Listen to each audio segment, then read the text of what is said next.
Listening instructions. The listening test is about 30 minutes long and audio will be played once. There are 4 parts to the listening test. You will be given 10 minutes after the completion of the test to transfer answers to an answer sheet. Each part contains 10 questions with a total of 40 questions. Section 1. You will hear a conversation between a travel agent and a woman who wants to go to Australia with her husband on holiday. First, you have some time to look at questions 1 to 3.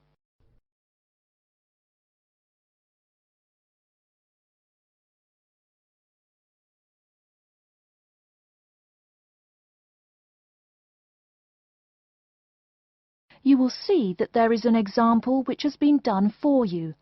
On this occasion only, the conversation relating to this will be played first. Good morning. I've been looking at your holidays to Australia in your brochure. I'm thinking of going during the second half of next month. Good morning. As you can see from our brochure, we offer a wide variety of packages to various destinations in Australia. Is there anything in particular that interests you? The woman says that she has been looking at the holidays to Australia in the brochure, so brochure has been written in the space. Now we shall begin. You should answer the questions as you listen, because you will not hear the recording a second time. Listen carefully and answer questions 1 to 3. Good morning. I've been looking at your holidays to Australia in your brochure. I'm thinking of going during the second half of next month. Good morning. As you can see from our brochure, we offer a wide variety of packages to various destinations in Australia. Is there anything in particular that interests you? Yes, my husband and I are very interested in the holidays in the outback. These holidays are becoming increasingly popular. Would you like to arrange flights and accommodation with us, or just accommodation? Can you arrange flights from Sydney? Certainly.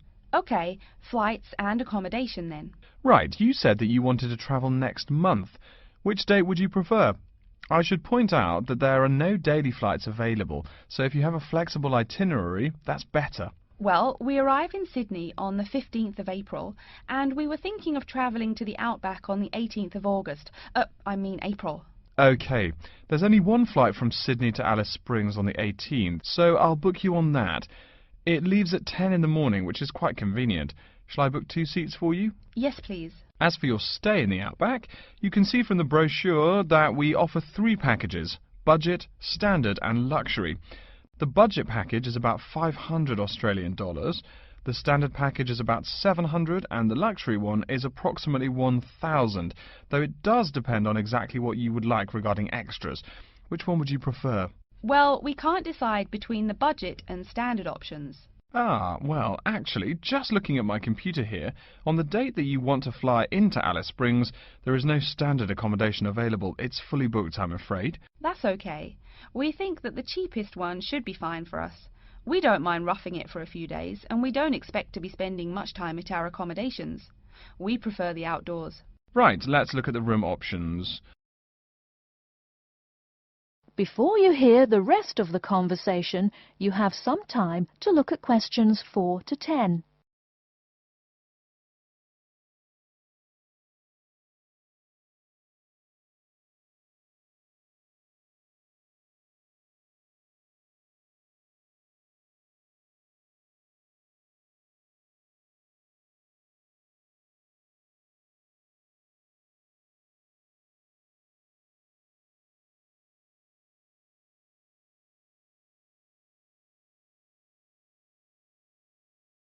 Now listen and answer questions 4 to 10.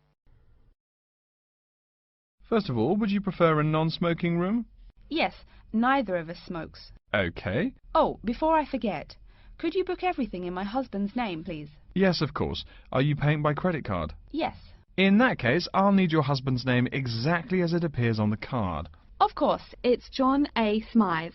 That's Smythe with a Y. John, middle initial A, surname Smythe, S-M-Y-T-H.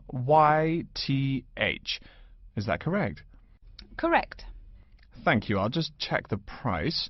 The room will cost $100 a night plus $10 tax, so $110 per night in total. Is that okay? Yes, that's fine. Book us for 3 nights, please. Most of the guests like to participate in some special activities and trips while they are staying in the outback. Is there anything that interests you and your husband? Yes, there are several things we'd like to see and do. We'd definitely like to visit the cultural centre. Yes, that's very popular. It's within walking distance of the accommodation and it's free. It's also a great place to pick up souvenirs of your trip. We were thinking about visiting one of the nearby farms. There are 2 farms nearby, a sheep farm and a kangaroo farm. There is also an opportunity to ride camels in the desert. Have you ridden a camel before? No, but it sounds like fun. Could you give me some more details about the kangaroo farm and the camel ride? Certainly. The kangaroo farm includes information on how the animals are raised, whilst the camel ride provides information on desert flora and fauna. Which would you prefer? You can arrange to see the kangaroos in the wild if you like, rather than on a farm. That sounds perfect. OK, we'll go on the camel ride and see the kangaroos in their natural habitat. OK, I'll arrange that for you. I forgot to mention that the journey also includes a stop at a place of Aboriginal artwork. It's a place well known for its stone carvings of animals and mythical creatures. That sounds great. Are the carvings in the desert? Yes. Wonderful. Well, that's perfect then. I'm sure you'll have a lovely trip, but remember that you need to take care in the sun. Yes, we're really looking forward to our trip. We really want to try to experience the dream time under the stars. Of course. That's what a trip to the outback is really all about. Yes. Now, how about the cost? That is the end of section 1. You now have half a minute to check your answers.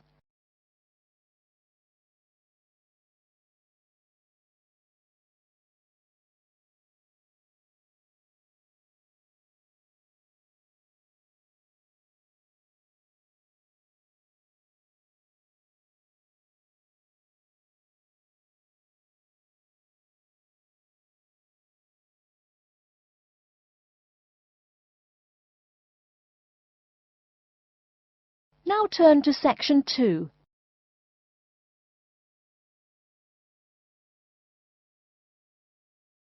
Section 2. You'll hear an announcement which is looking for some volunteers. First, you have some time to look at questions 11 to 15.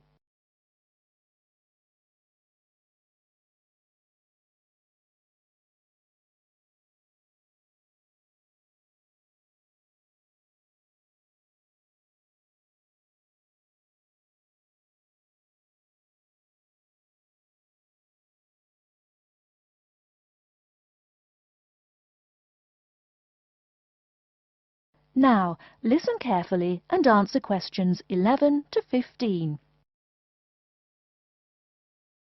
Continuing our broadcast of public service announcements, Worldwide Helpers announces upcoming vacancies for a number of volunteer worker positions. All applicants must meet the following requirements. First of all, applicants must be over 18 years of age. The company apologises, but there can be no exceptions to this rule. Second, persons interested in these positions may not have police records. Minor traffic offences like a parking ticket are, of course, no problem. But, and I quote, past and present drug users and sex offenders need not apply. The employer will, of course, check with the police to verify your clean record. In addition, applicants must supply references from past or present employers or teachers along with their recent CV. These references must testify as to the applicant's work habits and/or character.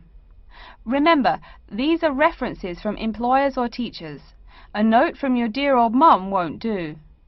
Worldwide Helpers assures me that they will contact these references to confirm they are genuine. Although all positions are volunteer, the employer will reimburse some of your expenses. For example, they will pay for transportation to and from the job site. Aside from that, the cost of phone calls is covered. Before you hear the rest of the talk, you have some time to look at questions 16 to 20.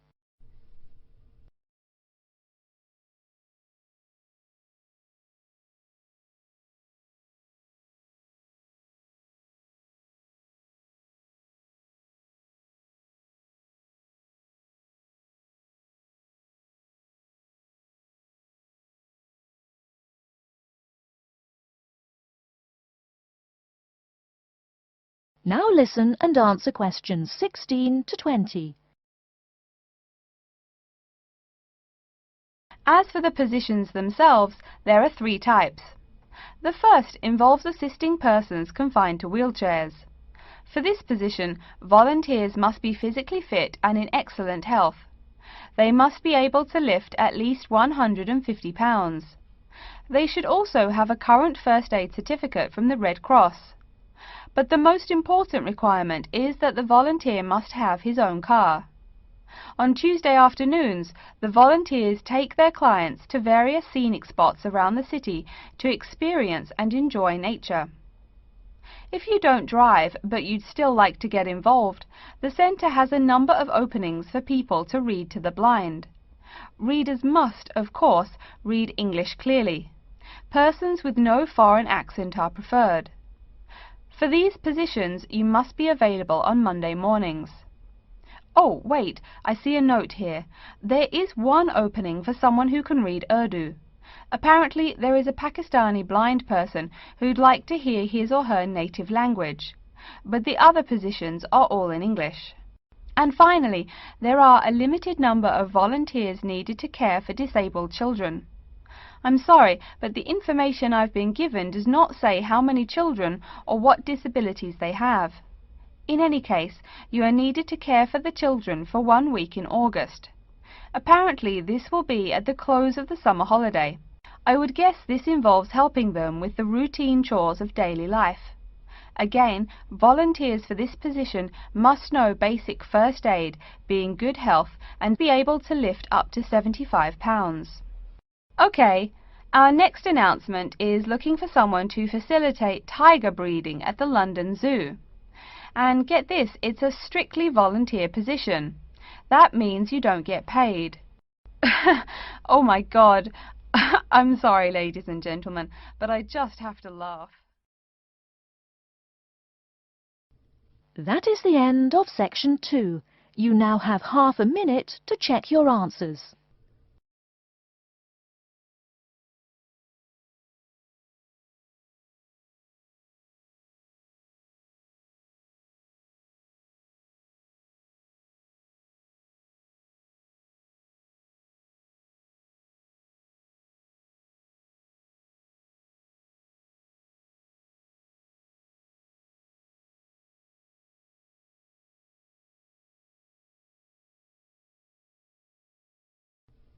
Now turn to section 3. Section 3. You will hear a student called Pete talking to his classmate Dave about the presentation that he will give on environmental science. First, you have some time to look at questions 21 to 25.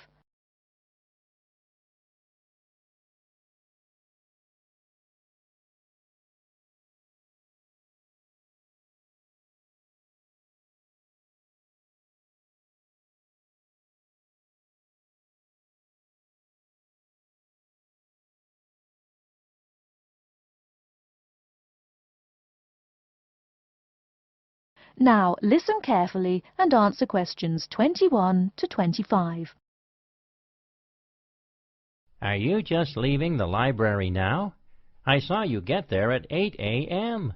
Yeah, I've been there all day. What for? They hire a cute new librarian or something? I wish. No, it's the presentation that I will give in environmental science the day after tomorrow. What's it about? I heard you were really excited about the class. And Dr. Schnee also calls you for the arcane questions, as he calls them. It's about environmental damage in the Yucatan. Excuse me, what? Or is that where? The Yucatan. It's a state in southeast Mexico. So what's happening there? Agriculture is having a really adverse impact on the environment. There are too many farmers doing too much farming. It's really destroying the forests and ruining the soil. Deforestation is a major problem there now. How did you learn about this? I don't recall Dr. Schnee saying anything about it in lecture. Yes, but my brother went there last month. You know, to look at the old cities like the Maya Indians built. That's what first got me interested. Your brother Tom? No, Dick, Harry's twin.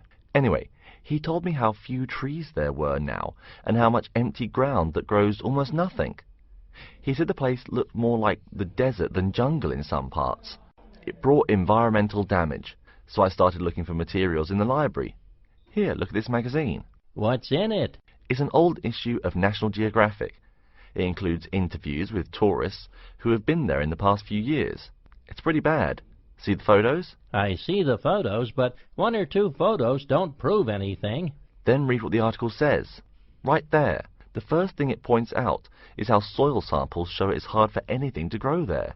It says how an area of 21,000 square kilometers has lost most of its forest in the past 10 years. See, there are graphs. As the number of farmers increases, the acres of forest have decreased. It's an inverse relation. Before you hear the rest of the talk, you have some time to look at questions 26 to 30.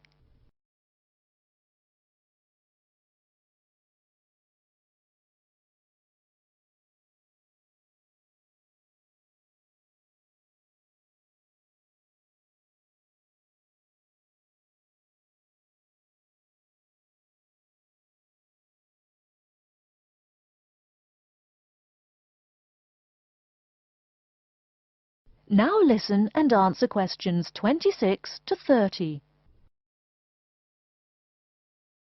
So, how big is that state? I'm sorry, but I've never really learned the metric system. It's bigger than the state of Massachusetts. That's shocking. Anything else? There's lots of else. Scientists say there's a growing area of about 10.5 square kilometers where nothing can grow at all. It's like the beginning of a desert. Oh, yes. What Dr. Schnee called desertification. But why can't anything grow there?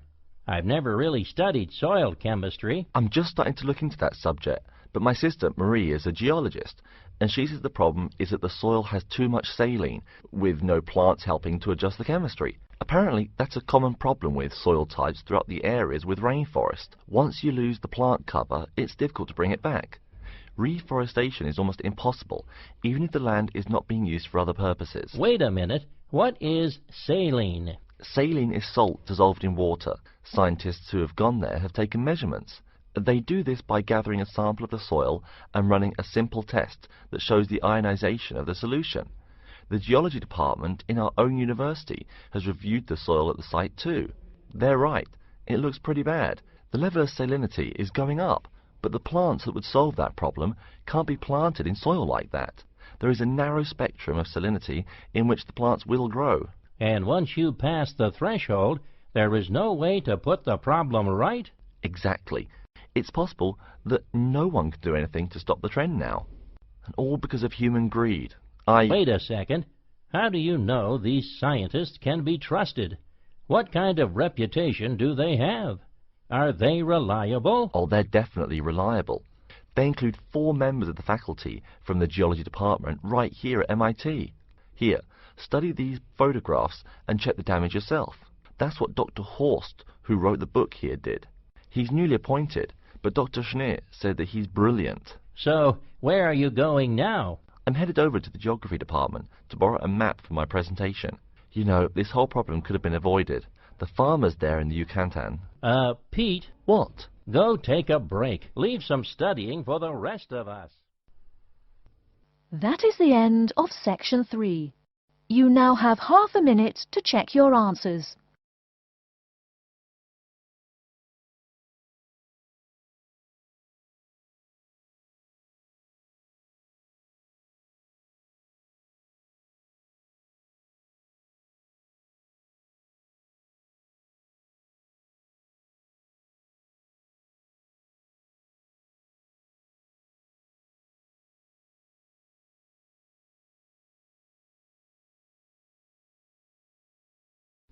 Now turn to section 4. Section 4.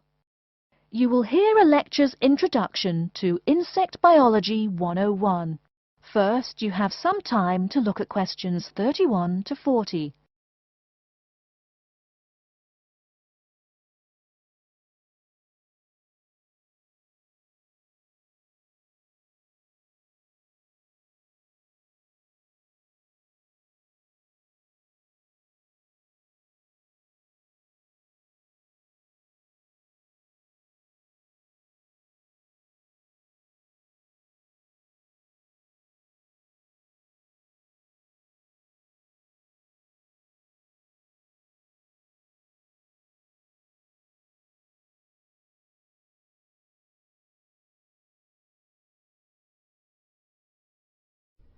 Now listen carefully and answer questions 31 to 40. Good afternoon and welcome to Insect Biology 101. I'd like to begin this course with a few remarks about good insects and bad ones. Bugs are all around us, and that's both a benefit and an annoyance, sometimes maybe even serious harm. First, let's talk about the good things that insects do for us. Probably the most important insect for humans, and maybe for all other life, is the bee. Bees help plants in the process of pollination, and thus are necessary to most flowers and fruit-producing trees. That is, they carry pollen from male flowers to female. If it weren't for bees, we'd have very few food plants and no fruit either. In fact, there would be no we. No less a thinker than Albert Einstein pointed out that, without bees, humanity would be dead within a year or less. We'd starve. It's that simple. That should maybe make us just a little humble. A little less dramatic is the fact that bees also make the honey we eat. Moreover, they produce beeswax, which is useful in candles and is also used as a first-rate furniture polish. Sure, these may not be vital to our lives, but they can serve as reminders of how important bees are. That's a point I keep coming back to in this course. Though, in all fairness, I should point out that butterflies aid in pollination as well as bees. Now, here in Michigan, what's the worst part of summer? Yup, that's right, mosquitoes. But I'm talking about helpful insects, right? So let's look at the dragonfly first. If there were no dragonflies, there would be even more mosquitoes. Dragonflies mainly eat mosquitoes and also a few other insects. Yes, that's right. They don't just fly around, and they also help to eliminate harmful insects. So the next time you see a dragonfly, don't you dare kill it. Now, let's talk a little about those harmful insects. Take the mosquitoes I just mentioned as an example. Not so many years ago, mosquitoes here in America weren't just annoying, some were even deadly. They carried malaria and yellow fever. My own ancestor, the Confederate General John Bell Hood, lived through the worst battles of Civil War, only to die at age 38 from yellow fever. A pest, not a bullet. Well, besides the mosquitoes, in summer there is also a kind of insect that never seems tired. Right, that is the fly. Before I go on talking, I must mention an African fly called the tsetse fly, which feeds on blood and can cause serious diseases in the people and animals that it bites. Besides, it is still a bearer of sleeping sickness, which affects around 300,000 people every year in Africa, and can be treated only with toxic drugs that are hard to administer. Worse still, the drugs sometimes don't work. Other insects, of course, destroy food crops. In China, for instance, locusts continue to be a danger to the harvest in some areas. Less important, but still annoying, moths eat people's clothes and dust mites slowly destroy carpets. Worse, but still in the home, termites or white ants eat wood, the wood of your house. If they are not stopped, they can eventually destroy the whole building. Usually they seriously damage a building before anyone even notices them. So, as we all know, insects can be a real trouble. So, what to do? You can go ahead and start killing harmful insects. In the early decades after the Communist Revolution in China, Chairman Mao encouraged the people to swat every fly they could see. Slogans on the walls of buildings called them "little capitalists." But flies reproduce too quickly for this to be a long-term solution. For some decades in the West, to kill insects with chemicals seemed a good remedy. Unfortunately, chemicals can only be used in a limited area for a limited time. It's a small-scale solution. The insects come back. Worse still, some of the poisons used, like DDT, were found harmful to the environment. Many kinds of wildlife, like hawks, were harmed. And people in chemical-using rural areas have one of the highest rates of liver cancer in the world. It's no secret that chemicals remain harmful to humans. Like all species, insects adapt to their changing environments at an amazing rate. When a new chemical is introduced to their habitat, the insects that survive are generally the ones with some way of resisting the harmful effects. They then breed with the other survivors, and just like that, insects become resistant to most poison in a few generations. An insect generation, remember, is a couple of months at most. So again, we have to ask, what to do? Well, there are biological solutions. Some of these are pretty simple. One is destroying the insect's habitat. You take away their home or food. Cleaning your kitchen is the best way to prevent roaches. No garbage, no food. Getting rid of marshes and swamps eliminates mosquitoes. Other solutions might include bringing in dragonflies or bats in areas where mosquitoes are many. This is a cheaper alternative to chemicals. Biological methods like this also bring no extra pollution to the environment. But you have to be careful. If you change the environment too much, you might be hurting other forms of life accidentally. One recent method of controlling insect populations involves interrupting their breeding cycle. What does that mean? It means birth control for bugs. Insects are provided with food that makes them unable to reproduce. Since they can't have babies, the population disappears, or nearly so. And since no young are born, resistance is not a problem, with no young insects developing increased resistance. Interrupt the life cycle, eliminate the bug. It's clear that we must have an understanding of the life cycle of the insect. At least, that's the plan. We'll go into more detail as the course goes along. Now, I will stop here to see whether you have any questions or not. That is the end of section 4. You now have half a minute to check your answers.